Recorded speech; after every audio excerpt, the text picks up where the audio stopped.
Friday. It wasn't until after Manny said February 2nd, it's like, oh, it's a Friday. But this is a good crowd. I really appreciate this.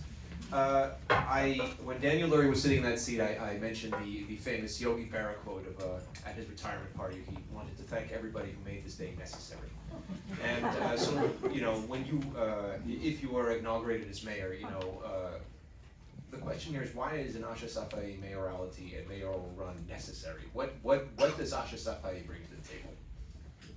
All right, let's get right into it. Good evening, everyone. Thanks for coming out tonight. If I can start a little bit before that question, I just want to say how I got to this point and why I am running for mayor, and essentially ask your question. So I was not born in this country. I'm an immigrant to this country. I was born in Iran to an American mom who actually is sitting right there in the front row. Surprised me tonight, so thanks for being here, Mom. And an Iranian father. And very much of what we're seeing in the Middle East and that part of the world right now, I experienced. That's how my life began. I heard gunshots in the streets. Often the lights would go out at night. They would shut the lights off. And Islamic extremists, religious extremists came in and took over the country. And it tore my family apart. We couldn't be there anymore. It was no longer safe for us to be there. They killed some of our family members, and we fled. And we moved to Boston and Cambridge. And, as I said, it tore my family apart. My mom raised me as a single mom for some time. And one thing you know about immigrants and people that are raised by single moms is they know how to fight. And they fight for things that they want, and they're going to fight for the downtrodden and those that need a voice. So I went to Northeastern, had the great honor of being mentored by Governor Michael Dukakis. I worked in the Clinton White House. I came back to Cambridge, and I taught at an organization called the Algebra Project that worked. It was a civil rights math literacy organization that focused on bridging the educational, the math gap for particularly Black and brown students. So don't hold it against me, but I want to bring algebra back to the schools in San Francisco. I think that will be a good opportunity for families to be able to access the technological revolution. I then went to MIT, and on the first day of MIT, they asked us to talk about 10 historical events that impacted our life. And by the time I got to 7, 8, or 9, I ran out of smart things to talk about, so I started talking about football and Super Bowls. And over my shoulder I hear football, and I turn around and say, yeah, who do you like? And she says, Niners. And I was like, oh my gosh, this girl from San Francisco is going to get on my nerves. But sure enough, I married her. And as part of our prenuptial agreement, we are a Niners household all the way. Go Niners. So why is a mayoral candidacy important, Joe? Or to pivot, I guess, because you had a preamble. When did this become something you wanted to do, or in fact more than wanted to do? Why, Well, I came to San Francisco in 2000. I started under the Mayor Willie Brown administration. And I can tell you what I saw then when I started in the Tenderloin. I was working for the Housing Authority. I remember calling my mom the first day of work, first week of work, and I was like, oh my gosh, what city did I move to? I saw a woman, same age as my mother, on the street with wearing a diaper and a heroin needle in the back of her leg. That was in 2000 in the Tenderloin. I can tell you, you go there now, today, it is 1,000 times worse. And the amount of disorganization, the amount of street level drug dealing and drug use, the amount of tent encampments, and the way we mismanaged our resources. We have a $14.6 billion budget. We are the wealthiest city in the state of California, and probably the wealthiest city in the United States. And yet, we haven't been able to string the resources together to deliver the services in the right way. We are mismanaging our resources. And this is not to absolve me as a member of the Board of Supervisors, but this is a fact, folks. We are the strongest mayor city in the entire United States. The mayor has the power to hire and fire department heads, appoint all of the majority commissions that oversee these departments and make the decision making, and finally has the decision making on budget and funding allocations. So when we allocate money at the board, if we do through legislation or through our budget process, the mayor can completely ignore that and say, we are going to prioritize this. So if I told you right now that there's over 1,000 permanent supportive housing units sitting empty, you'd be blown away, but it's true. And if I said to you, and I see Marcia in the back nodding her head, and if I told you that when we ran our ballot measure last year, Joe, to oversee the Department of Homeless Supportive Housing, the main purpose of that was to audit the money that's being spent. We started in 2014 at spending $100 million on the Department of Homeless Supportive Housing. It's grown to $700 million. And I think a lot of people think, how's that money being spent? How is it being implemented in the right way? So the ballot measure we ran said, let's bring oversight and let's bring mandatory audits. The first audit that they did last spring, they had to call in the FBI to one of these organizations because they were selling vouchers to friends and family. So it's not a matter of the resources, it truly boils down to leadership, accountability, and management from the mayor's office, and then the ability to build coalitions and work in collaboration with the board. It doesn't have to be this antagonistic relationship. When I took that Prop C to the ballot, it was an 11-0 vote. So the street conditions, the amount of money that we're spending on homelessness, managing that has to be one of the top priorities, and it's one of the reasons I'm running for mayor for sure. Well, it would have been surprising if the supervisor said that the city needs less oversight. But let me ask, I don't know if you find it humorous, but certainly it was something to see people on the internet, perhaps with millions or billions of dollars, describing you as part of a left-wing cabal that runs the city. That is not where you come from. I would hope you explain to me, did you sour on the mayor and her administration, or did you have reservations before? Were there tipping points, to borrow someone else's line? Well, I'll say this. I come from the labor movement. I worked as the political director for the janitors union for over a decade before I was elected to the board of supervisors. I worked with working families consistently, and that's been part of my agenda since I've been on the board. Every piece of legislation that I've done has been to fight for working people, and check my record, it's 100%. But yes, I came in trying to work in collaboration, as I said. The relationship between the mayor and the board does not have to be antagonistic, but at some point, the mayor was no longer interested in working with this board. She wasn't interested in collaborating and working on these issues. And so when I ran the oversight measure for Department of Homeless Supportive Housing, we got 11-0 vote at the board. The only person that opposed that was the mayor. So, that was a breaking point between myself and her. Another one, and it's not as sexy for a lot of people unless you actually have kids in the schools, or if you're interested in education and it's a priority for you. But I can tell you my proudest achievement on the Board of Supervisors that I think will have the most lasting impact was Proposition G that we passed about a year ago. And that is, in case you don't know what it is, it basically said that, when you think about educational enrichment, when you think about math literacy, when you think about English literacy, when you think about resources that go into our schools, a lot of times those are supplemented by PTAs. So the school that my kids went to, Daniel Webster, K-5 over there in Potrero Hill, maybe some of you have heard of Taste of Potrero. They do that a lot in San Francisco. People didn't even know that was a fundraiser by a PTA for a public school. So we raise about $400,000 a year through our PTA, and we're able to fund math literacy, English literacy, in-school, after-school support. Well, guess what? The school around the corner from my house, Guadalupe, they had a $10,000 budget. They couldn't even finish the mosaic tile on the outside of their building. So where's the parity in that? So Prop G said, we are going to set aside minimum year one, $20 million a year, And schools that have the most need, based on test scores, based on achievement gap, so on and so forth, can apply for up to $1 million per school. Not to go to educator, not to go to teacher salaries, because we have other ways to fund that. This specifically goes math, English, whole school support, and that's gonna go on for the next 15 to 20 years.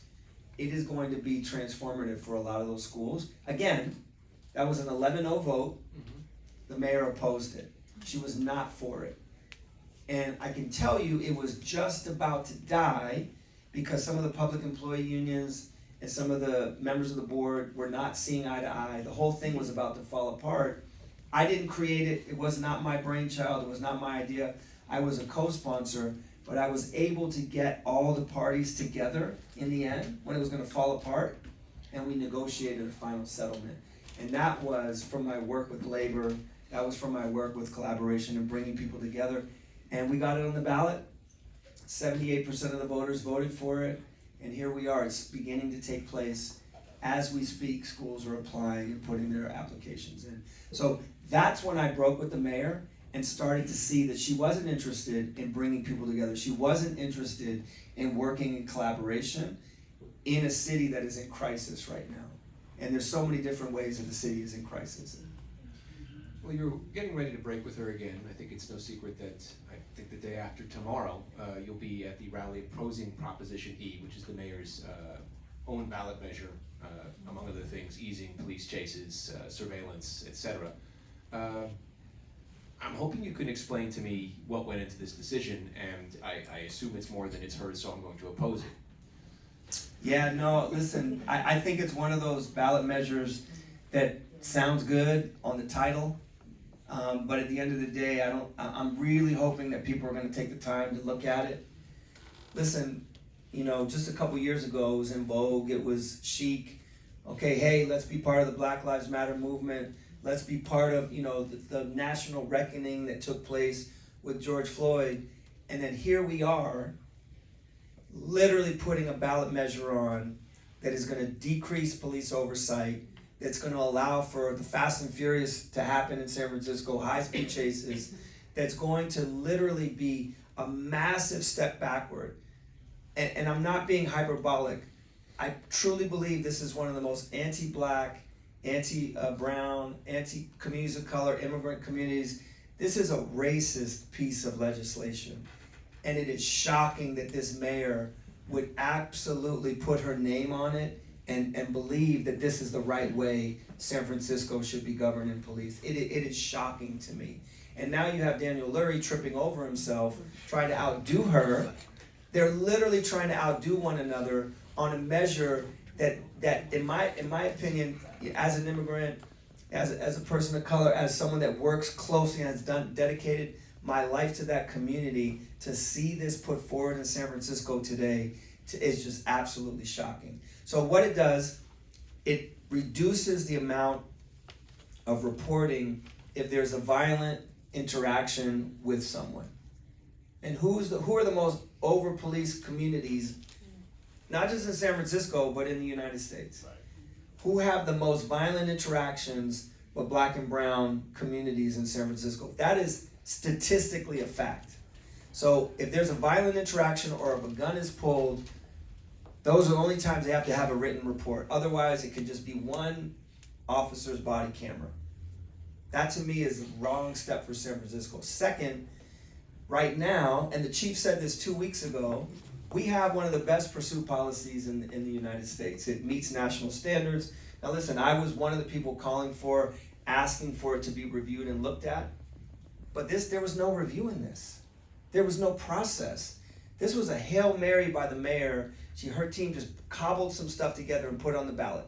There was no community outreach, there was no input, there was no conversation. And what did the chief say just a couple years ago? The worst way to put police policy together is by taking it to the ballot.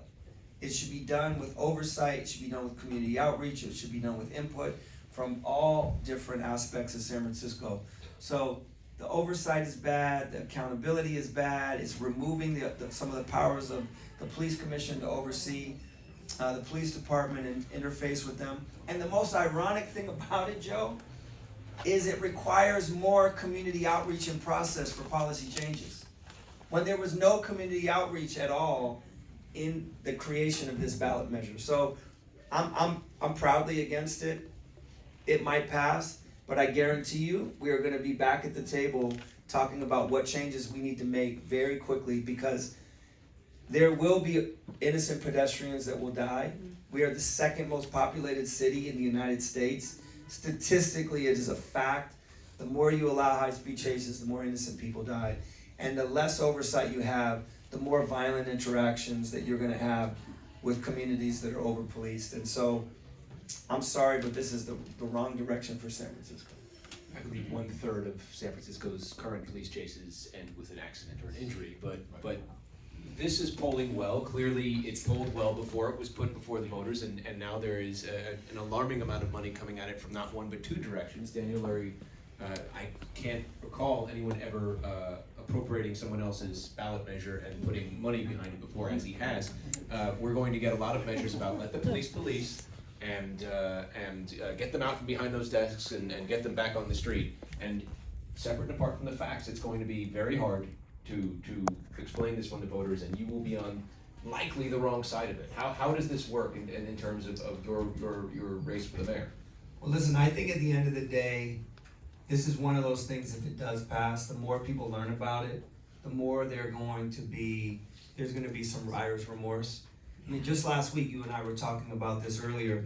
There was a high-speed chase that ended with a car smashing into a Muni. Mm-hmm. There were injuries for Muni riders. There's injuries for officers. There's injuries that are this is going to multiply. And then the second thing is, we know with less oversight on violent interactions, the more those increase. And we know the communities that have the highest probability of having those violent interactions. Those are facts. So that's why I say I think this is an awful piece of legislation. And how I will deal with it is I stand on my morals and my beliefs. I believe that we have done some really good move in the right directions for justice reform. I think we've made some good strides in San Francisco in terms of being a national model in a lot of ways. And so I think it's the wrong time to take a step back just to appease a lot of the fear that's out there. Listen, we put forward a measure and we passed it again, 11-0 at the board, for community policing, to put officers on the footbeats, to be present in the community, to interact with the community and learn the communities that they're in. Just by having officers present, crime goes down. Just by having them present and learning their communities and interacting with the merchants and the residents, that to me is a more progressive way of doing safety and working with stakeholders and working with community-based organizations. That, I think, is the right way to go. And so I stand by that. But all this stuff about reducing the oversight, it's in direct contradiction with the Department of Justice just asked us to do in San Francisco. And there's a companion measure to Proposition E, which is Proposition G, which would subject people on welfare to drug screening. F, yes. So there are not that many this year. I shouldn't have confused them, but you're kind of he's emphatically for Proposition E. And I don't want my name associated with flip flop. Mm-hmm, fair enough. But you are emphatically against Prop E. Where are you on the screen testing You know what? I think this is much to do about nothing. Let's be honest, folks. Like, if someone needs screening and help, Department of Health and Human Services is going to work with them to get that help. No, they're not. They will. But here's the thing, and this is what's not put forward in the measure. This is what's not put forward is, how are you going to screen somebody when they do their interactions over the phone? And that's what they do now. They don't even meet in person with people that need general assistance. So how's that even gonna work? How are you gonna tell if you pick up the phone and call and I'm like, well, hey, and I'm going through the questionnaire and like, well, I've screened him. He needs unless they self-identify. So I think this is a much ado about nothing measure, to be honest with you. It was a headline grabber. Should people be screened and should they be referred to treatment? Absolutely. I fundamentally agree with that. Should they be referred to treatment, and if they don't go to treatment, they lose their housing and their But funds? but that's not even what this measure said. The head of the Department of Health and Human came into our budget committee and said it the other day. He said no one will lose their benefits. So I don't even understand what this measure is about, to be honest with you. So then you wouldn't support it? No, why would I support something that's not even gonna work? Like, it doesn't even make sense. You pick up the phone, you call for general assistance. How are they gonna screen that person for need? It doesn't make sense. Unless they go back to in-person interviews, unless they say, and I asked him this in committee, because I was on the budget committee. How are you going to screen them? They would not answer the question. And then I found out recently that they don't even do face-to-face interviews anymore. They just do it over the phone. How's that even gonna work? It sounds good. I'm sure it'll pass, but again, it's gonna be something that doesn't really have an impact on San Francisco on the daily basis. What really will, and this is a measure that I put forward, was the Homeward Bound program. So we used to, and I'm sure some of you remember, we used to say to people when we screen them, where are you from originally? Where's the home? Is your home Merced County? Are you from Merced? Oh, great. Do you have a loved one on the other end of the line that we can connect you with again? From 2004 to 2019, we sent 11,000 people to reunite them back with their family out of the city and county of San Francisco. And somehow under this mayor, that program just vanished and stopped. So I introduced legislation recently to bring that back, put it in the code and say, if we can reconnect someone out of county and send them back to be with their loved one and family members, let's do that. That to me makes sense.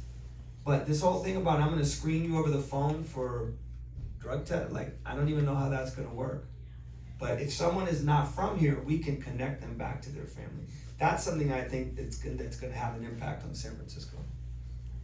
You know, when I was calling around to prepare for this and reading the platform statements of your competitors, there were a lot of ideas out there, and it occurred to me, is this campaign about ideas? Is San Francisco lack ideas? Is the problem with the mayor that her ideas are bad, or are there other problems? Well, I just told you about two of our ideas that were bad, but, at least, but, no, I really think, and I said this in the beginning, this is really about management, leadership, and accountability.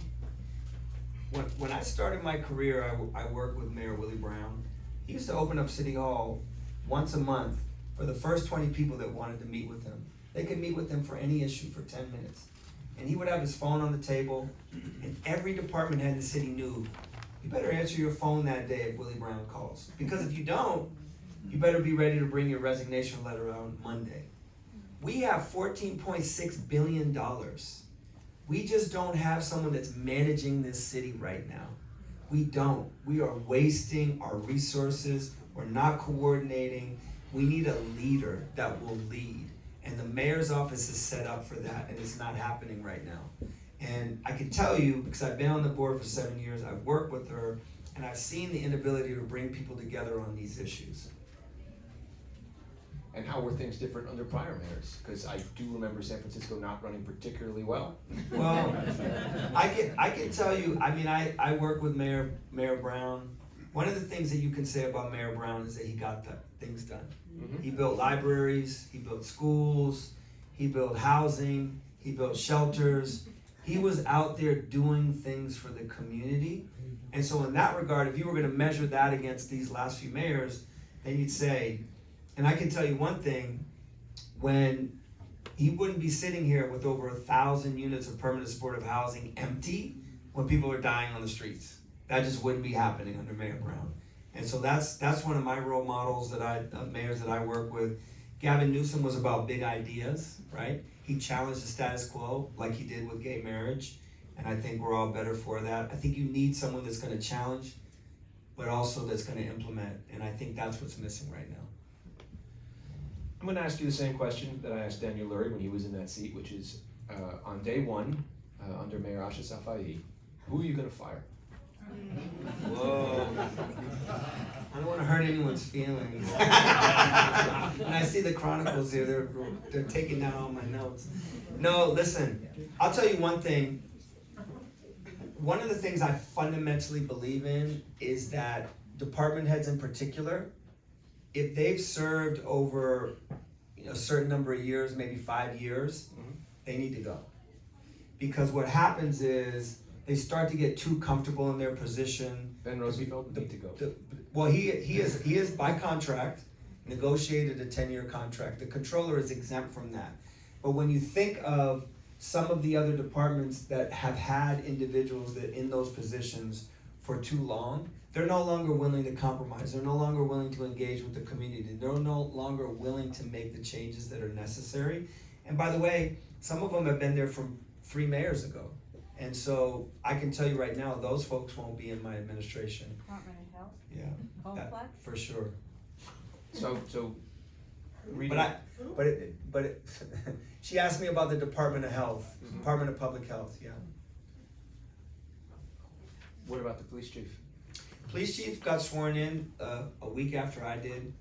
I think there's a lot of angst about the police department.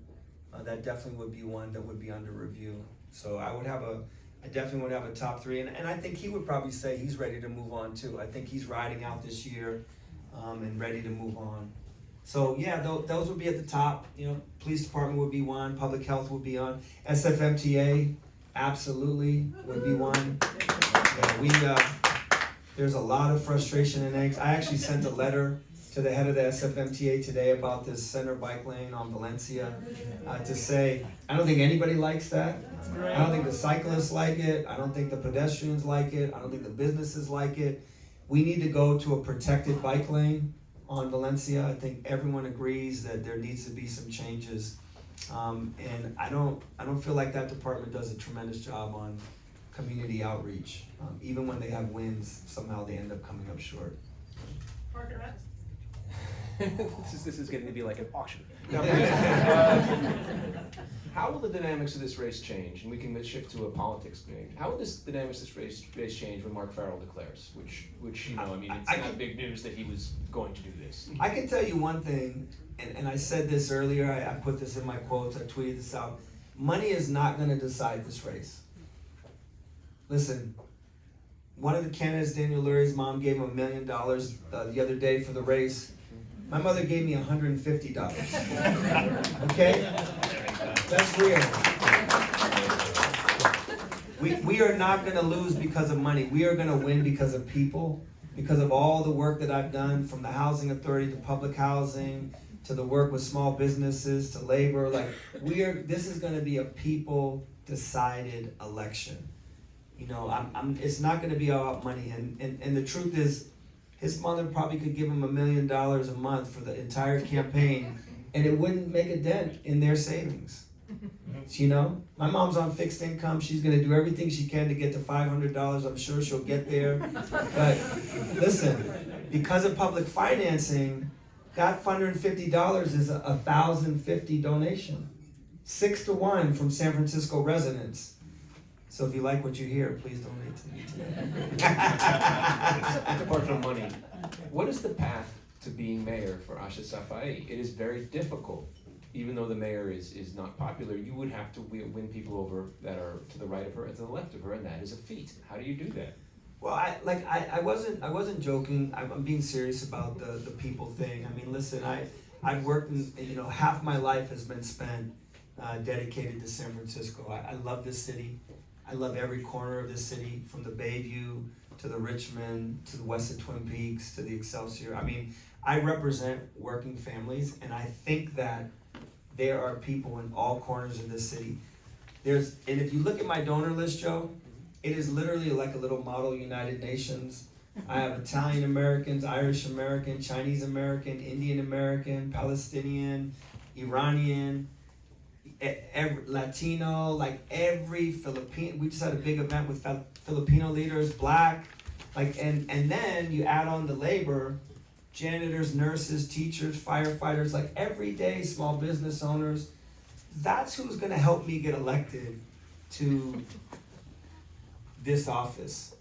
And I can tell you that there's a lot of folks that want to see change. I think that is 100% out there. I think people are embracing that. They want to see someone that can come in and really bring the city back together. The city's really divided right now. There's a lot going on. I mean, we got death threats this last week. I never thought I would sit on a board of supervisors when someone would call for the death of members of the board of super, and then try to play it off like it was a joke. Don't be scared, Mom. It's okay. I didn't tell you because, it's true. I mean that's what's happening in San Francisco right now, and then people try to vilify one another. This is not the time to be. We need to come together as a city, and I'm sorry, I'm not joking when I say this. When I wrote my essay to go to MIT 25 years ago, 26 years ago now, I said I want to be a mayor of a city one day. That's why I'm coming to your program. And when I came to the city after I met my wife-to-be, I knew I wanted to be mayor of this city. I have prepared for this moment for the last 25 years. You can't step into this job if you're not ready day one. If you've never been in this crisis, if you've never negotiated with labor, if you've never worked with folks in public housing, if you've never had to fight for immigrants and communities of color, there's no learning on the job. We have 40 million square feet of empty office space. We have people that are still working from home. We have businesses shuttering every day. We have folks that are deciding whether or not they want to come back in and spend their money in San Francisco. You can't learn on the job, and you can't be someone that's really driven a wedge in the city and not willing to work with everyone. So that's the thing that distinguishes me from the people that are in. So the downtown soccer stadium is not going to solve all our problems. That is not happening. So That will not happen in my lifetime, or ever. It's just not realistic. What ideas are we not following up on with regard to what the city's real doom loop of the downtown office crisis? What are we? What are we not doing? And this should be your area. You're a city planner. Right. So I have a proposal that we're negotiating right now. I called for, when you think of every world-class city in the world, one of the things they have in common is they have a university presence in the downtown. Every one of them. Boston, Chicago, New York, Amsterdam, London, Paris, every one of them. And we have been susceptible because we're on the old 1950s model of commute to the office, work however many hours, and then go home, and then the buildings are empty other than with the janitors, the folks that I worked with for almost a decade. That's why those lights are on, because there's people cleaning at that time of night. So what we put a proposal for is we have 40 million square feet of empty office space. Let's convert some of that. Let's create the opportunity for more universities to come in and build education, housing, and research space, right? And what do students like to do other than study? They like to spend their parents' money. And they will go out to the bars, the cafes, and the retail. And I, you know what? I was with someone last night. They said, Asha, and they heard me say that at an event. They said, I was in New York City. I worked for NYU after 9/11. That is exactly what we did. We came in and converted a lot of the empty office space to university space. They bring students, they bring a demand for the economy, they bring their own police force and police and safety force. We've been on the phone with multiple presidents of universities that will be tripping over themselves to come to San Francisco. So that's one. We're going to work really hard to pass that legislation. The second thing is Hollywood. And I'm not exaggerating when I say that.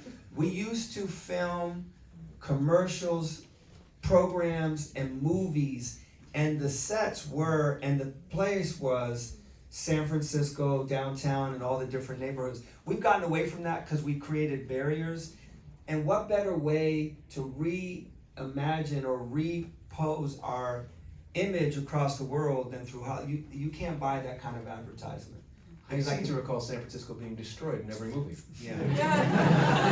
I'm not sure that's going to be You're a great such a thing. joker, Joe. You're such a joker. I didn't know this was a comedy set. I would have brought some jokes with me. I wrote about this. It started going back to Ray Harryhausen. Yeah, I know. Planet of the Apes. I mean, but if you think about, like, remember How to Marry an Axe Murderer? Yeah. The opening scene, it's all a visual shot.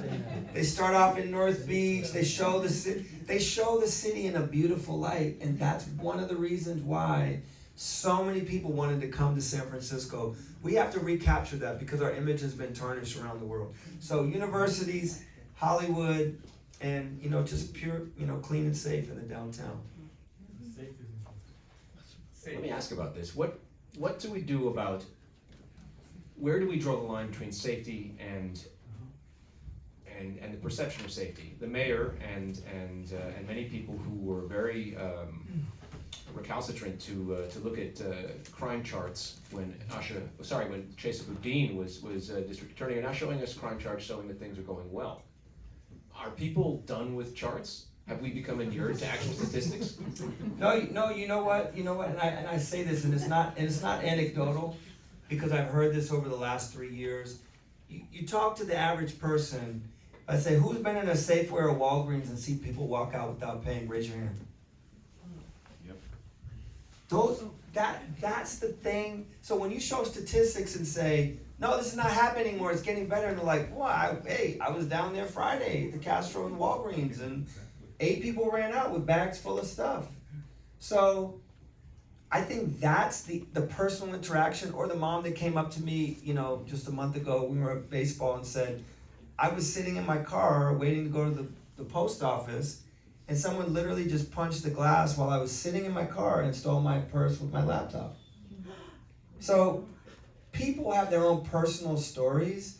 So when you throw statistics at them, they're like, well, that's, like me. They broke into my home and stole my stove, my microwave, and my hood. You can't make that up.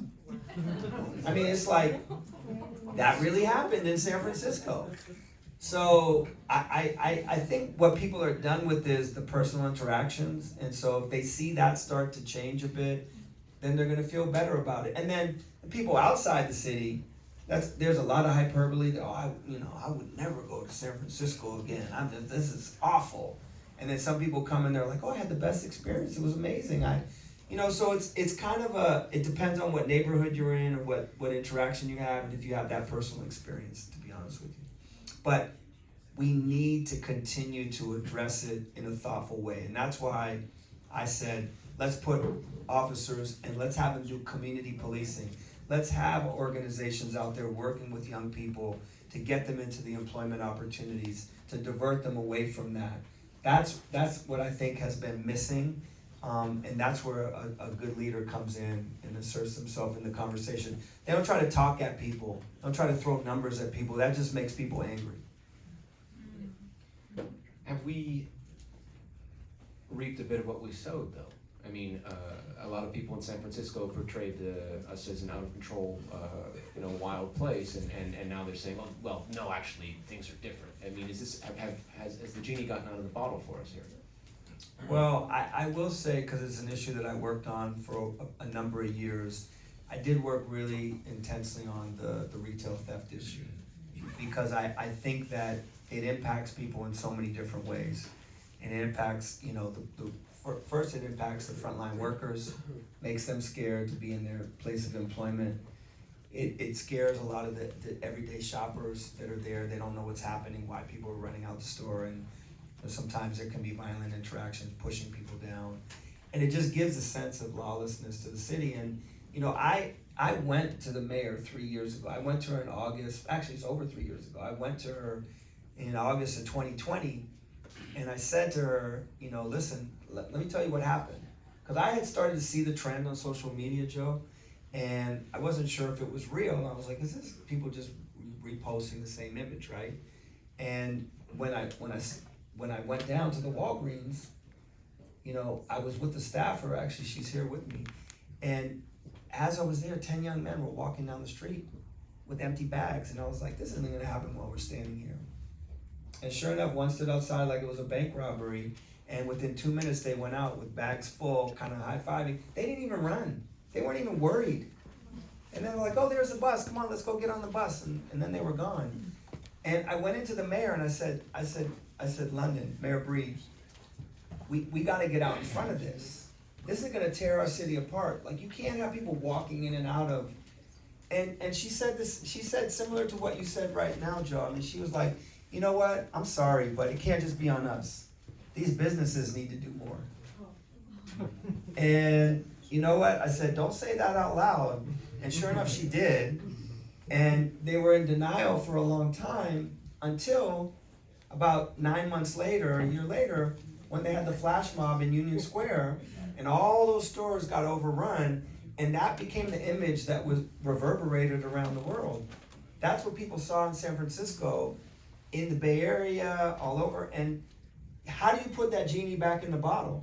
You don't want to go, we're not trying to lock everybody up, we're not trying to go back to over-incarceration, but you have to protect the item. People have to be able to protect their stores and their property. And Well, let me ask you about that, because the Walgreens people admitted, the quote from, I believe, either the CEO and CFO is that they, quote, cried too much. They admitted that they over-exaggerated their losses. And then it came out that the National Umbrella Organization for Retailers exaggerated their losses by several orders of magnitude. So how do we square those two things, what we see on the streets and those facts? well, they might have for sure, but I know all the other businesses that are experiencing on a daily basis are certainly not. Well, let me ask you about that, because that's a pretty prescient question here from someone in the audience, which is, how do you propose to boost small business? I mean, normally I don't boost the competition, but I thought Soleil Ho at the Chronicle finally wrote an article about how difficult it is to run a restaurant that wasn't just crime, doom loop, drugs, feces. If there is a lot of difficult, onerous requirements placed upon small business in San Francisco that have nothing to do with that, what would you do about this? I think she wrote about the parklets and how important the parklets are to a lot of businesses.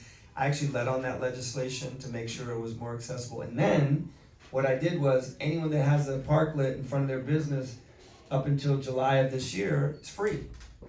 So they don't have to pay the initial fee, which is about $15,000 to $20,000. We have to try to make it as easy and accessible to businesses so that they can operate. A lot of them are going out of business because they weren't able to be open during COVID.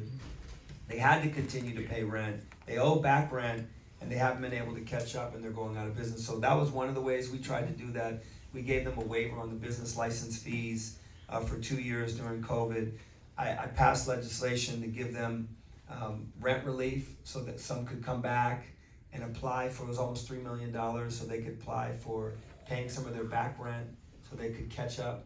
So we've done a lot of different things, a small business loan program, but a lot of it ends up being, how can you reduce the barriers and kind of the bureaucracy to make it easier for them to operate in the city? And so a lot of that has to do with kind of managing the departments and ensuring that they're being fair in their application of the law. Well, you've been here 20 years and you worked intimately with the mayors. Has it always been this way? Because it seems there's a lot of red tape for someone who wants to operate a small business. And while nobody likes regulation, and there is some stuff you can't get rid of, it seems particularly onerous.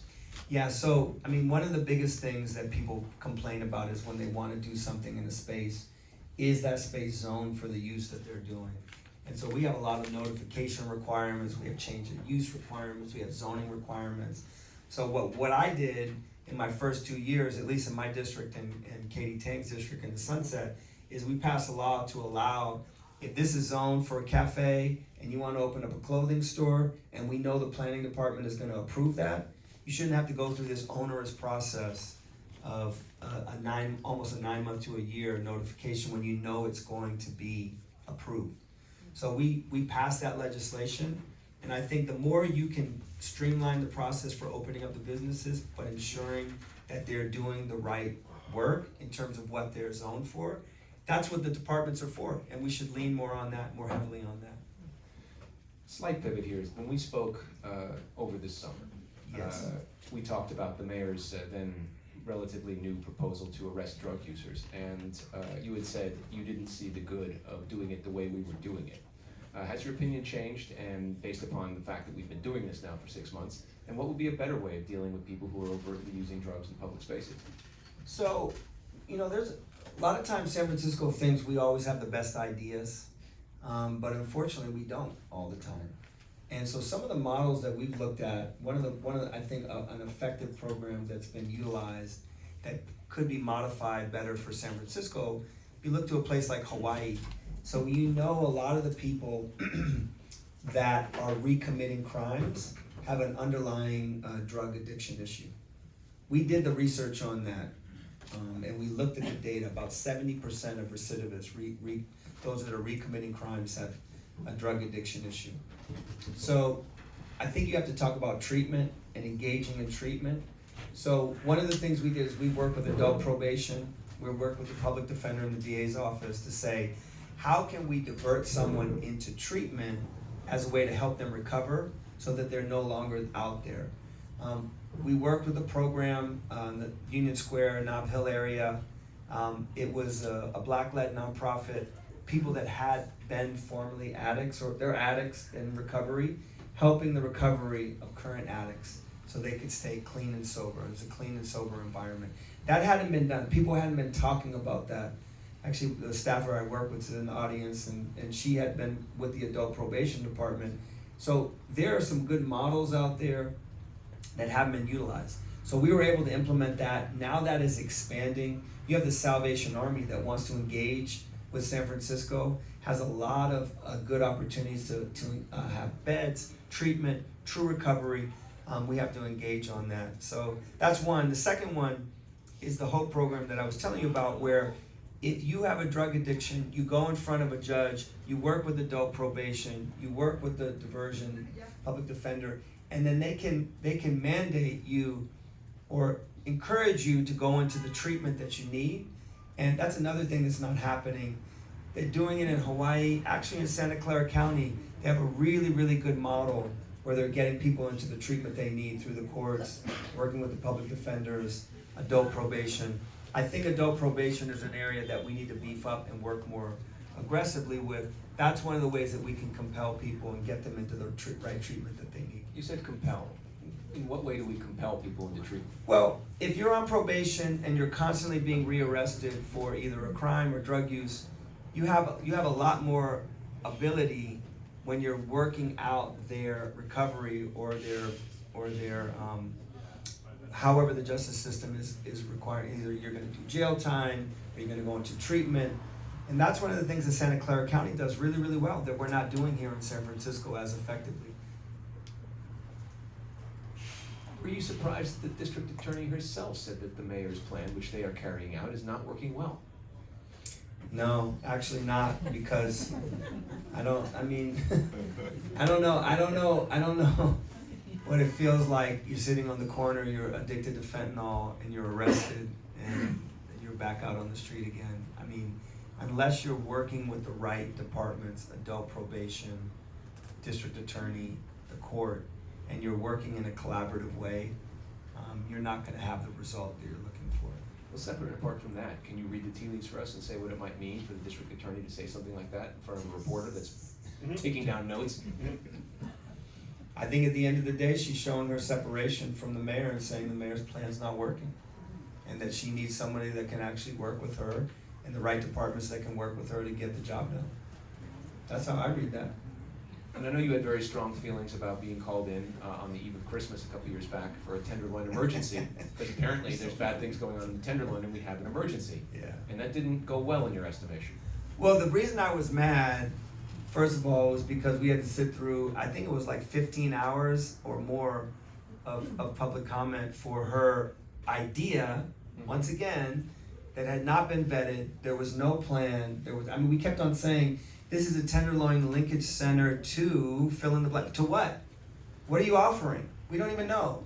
So we got called into that meeting on the 23rd, and it did go all the way into Christmas Eve. And so it was a little frustrating because I didn't believe that there was a lot of thought put into that. It was less about the time put in, but more about the fact that there wasn't a well thought out plan. That was over almost about $30 million spent on that, and it shows you the power of the mayor to mobilize those resources and departments.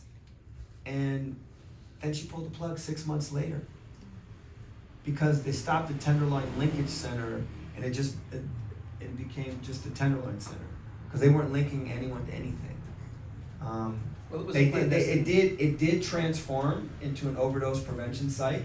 A lot of people were able to utilize and use drugs on site, and it did prevent a number of people from dying, but there was not a lot of coordination and thought put into it, and that was the most frustrating thing. It was unusual to formulate it and then bring it into existence and then cut it off at the knees as she did. I do notice that the plan that she commissioned from her own health experts and then they delivered to her calls for the establishment of more of these overdose prevention centers.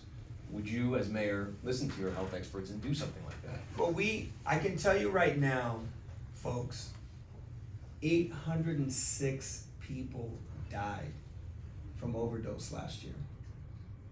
And you know what? About 60% of those actually had an address.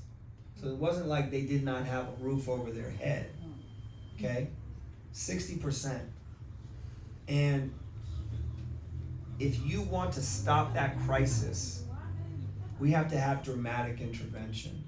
So we studied a program in Harlem, an overdose prevention site, and there they had the outreach workers, they had public health workers, and the police department working in collaboration to get people into a safe space. And it's not like it's some opium den where everyone's just lying around. That's what what happened in Civic Center.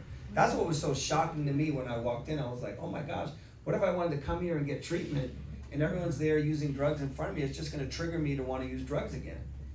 The way that the overdose prevention centers are in Harlem, you have an intake, they do an assessment, there's referrals, there's clinicians, there's nurses on site, and then if you cannot control the urge to use, they have a safe space that you're there so that you're not dying on the street. And it has had a dramatic impact. And so if we really want to get serious about it, we have to have something like that. But, as I said, we also need to have clean and sober living.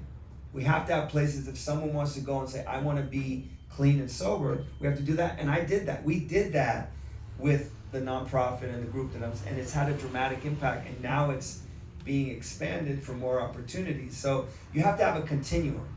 You have to have the opportunity, but if you really want to intervene and stop this crisis, you have to have the opportunity to have an overdose prevention center. Otherwise, you won't stop these deaths, because it takes less than my pinky for someone to overdose on fentanyl. That is how dangerous and dramatic this drug is, something like we've never seen before.